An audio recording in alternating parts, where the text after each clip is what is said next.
Welcome to TFC media planet leaf. నిన్నటి నా వీడియోలో మన వేదాలలోని విమానాల తయారీ గురించి రాసిన రహస్యాలను, అప్పటి మన పూర్వీకులు విమాన తయారీకి ఉపయోగించిన విధానాల గురించి, వారు తయారు చేసిన విమానాల గురించి చెప్పాను. ఈ వీడియోలో మన దేశానికి సంబంధించిన అతి పురాతన విమానాన్ని ఈ మధ్యనే మన శాస్త్రవేత్తలు కనుగొన్నారు. ఈ ఆధారంతో మన పురాణాలలో చెప్పిన విషయాలు కేవలం ఊహాజనితాలు కాదని, అప్పటి మన భారతీయులు నిజంగానే విమానాలను నిర్మించి వాటిలో ప్రయాణించారనే నిజం తేటతెల్లమైంది. ఆ అతి పురాతన విమానం ఎక్కడ దొరికింది, అది ఎన్ని సంవత్సరాల పూర్వంది, ఆ విమానానికి మన దేశానికి లింక్ ఏమిటి అనే విషయాలు ఈ వీడియోలో నేను చూపించబోతున్నాను. ఈ విమానాన్ని చూడాలనుకుంటే ఆఫ్ఘనిస్తాన్ దేశంలోని బాల్ అనే చిన్న గ్రామానికి వెళ్లాల్సిందే. ఈ గ్రామానికి సమీపంలో ఉన్న ఓ కొండ గుహలో ఈ మధ్య అమెరికా సైనికులు తాలిబాన్ ఉగ్రవాదుల గురించి చేపట్టిన ఒక సర్చ్ ఆపరేషన్లో అనుకోకుండా ఈ విమానాన్ని కనుగొన్నారు.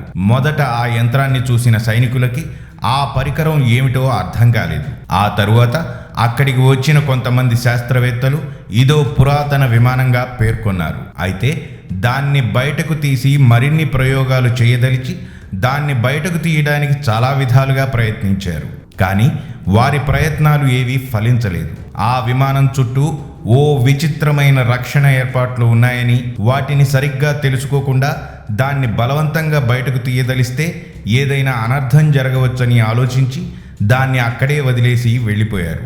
ఈ విషయం తెలుసుకున్న రష్యా ఆ దేశ అధ్యక్షుడు పుతిన్ ఆజ్ఞతో కొంతమంది శాస్త్రవేత్తలతో కూడుకున్న సైనిక బృందం ఆ ప్రాంతానికి వచ్చి ఆ విమానంపై ప్రయోగాలు చేశారు. అమెరికా సైనికులు కనుగొన్న ఆ విమానం నిజమేనని చెప్పిన వీరు ఆ విమానంపై చాలా షాకింగ్ విషయాలు తెలియజేశారు. వారు చెప్పిన దాని ప్రకారం అది సాధారణ యంత్రం కాదని, చరిత్రలో తొలికాలం నాటి విమానమని, 4 చక్రాలు 12 భాగాలు ఒక్కొక్కటిగా చేసి నిర్మించినట్లు తెలుసుకున్న వారు ఆ విమానంపై చేసిన పరిశోధనలో వచ్చిన ఫలితాలు వారి మతి పోగొట్టిందట.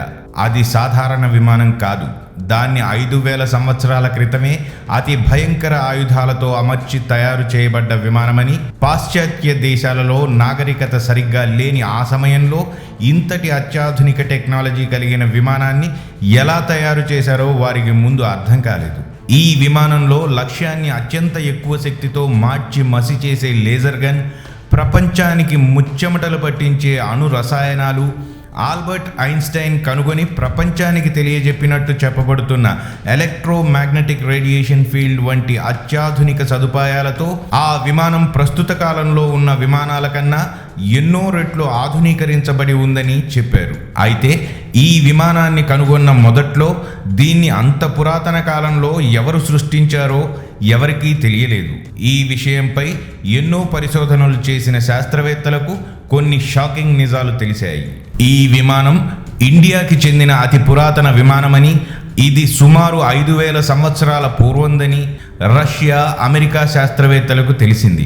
ఎందుకంటే మన దేశంలో రచించిన అతి పురాతన వేదాలు మరియు విమాన శాస్త్ర గ్రంథాలలోని విషయాలను పోల్చి చూసినప్పుడు ఈ విమాన తయారీకి ఈ గ్రంథాలలో చెప్పిన అనేక విషయాలు సరితూగుతున్నట్లు చెబుతున్నారు. అంతేకాకుండా మన దేశంలోని అనేక పురాతన గుహలు, ఆలయాల గోడల మీద ఇలాంటి ఎగిరే విమానాల గురించి చెక్కబడి ఉండటం, అప్పటి విమానాల రేఖాచిత్రాలు ఆ గోడలలో ఉండటంతో వీటన్నింటినీ పరిశోధించిన శాస్త్రవేత్తలు భారతీయ పురాణాలలో చెప్పబడిన విమాన శాస్త్రం సామాన్యమైనది కాదని, అప్పటి విమానాలు పాదరసం సహాయంతో నడిచేవని, రాగి వంటి లోహాలతో వాటిలోని భాగాలు తయారు చేసి ఆ విమానాలలో అమర్చినట్లు, వాటి సాయంతోనే అప్పటి విమానాలను ఆ పైలట్స్ నడిపేవారని తేలింది. ఆఫ్ఘనిస్తాన్ గుహలో దొరికిన విమానం కూడా అదే రీతిలో తయారు చేయబడి ఉంది. కావున ఆనాటి విమాన నమూనాలు ఈనాడు దొరికిన విమానానికి సరితూగుతున్నందువల్ల ఇది ఇండియాకి సంబంధించిన విమానమేనని అర్థం చేసుకున్నారు. అయితే ఈ విమానంపై పరిశోధనలు జరిపిన కొంతమంది దేశీయ శాస్త్రవేత్తలు ఈ విమానం మహాభారత కాలంలో కురుక్షేత్ర సమయంలో కానీ ఆ కాలంలో జరిగిన మరే ఇతర యుద్ధాలలోనూ ఉపయోగించి ఉండవచ్చునని వారు చెబుతున్నారు. ఆ కాలంలో ఆఫ్ఘనిస్తాన్ కూడా మన కౌరవులు పాండవుల పాలనలో ఉన్నట్లు మహాభారతంలో పేర్కొనబడిన గాంధారి రాజ్యం ప్రస్తుతం ఉన్న ఆఫ్ఘనిస్తాన్లోని కాందహార్గా పేర్కొన్నట్లు మనకు తెలిసిందే. ఏవో కొన్ని కారణాల రీత్యా ఈ విమానాన్ని అక్కడ భద్రపరిచి ఉండవచ్చని తెలుస్తుంది. అయితే ఆ విమానాన్ని బయటకు తీసుకురావడానికి అమెరికా, రష్యా దేశాల శాస్త్రవేత్తలు చేసిన ప్రయత్నాలన్నీ విఫలమయ్యాయి. ఎందుకంటే ఆ విమానం ఒక ప్రత్యేక పద్ధతిలో దాదాపు ఒక విధమైన బంధనం మధ్య ఆ గుహలో భద్రపరిచి ఉండటమే ప్రధాన కారణమని శాస్త్రవేత్తలు చెబుతున్నారు. బయట లోకానికి ఇంకా దాని గురించి పూర్తి వివరాలు తెలియకపోవడంతో ఇప్పటికీ ఈ విమానం ఒక మిస్టరీగానే మిగిలిపోయిందని చెప్పాలి. మరిన్ని ఇంట్రెస్టింగ్ వీడియోస్తో మళ్ళీ మీ ముందుకు వస్తాను. మరి ఆ వీడియోస్ మిస్ కాకుండా ఉండాలంటే మా ఛానల్ని సబ్స్క్రైబ్ చేసుకోవడం మాత్రం మర్చిపోకండి.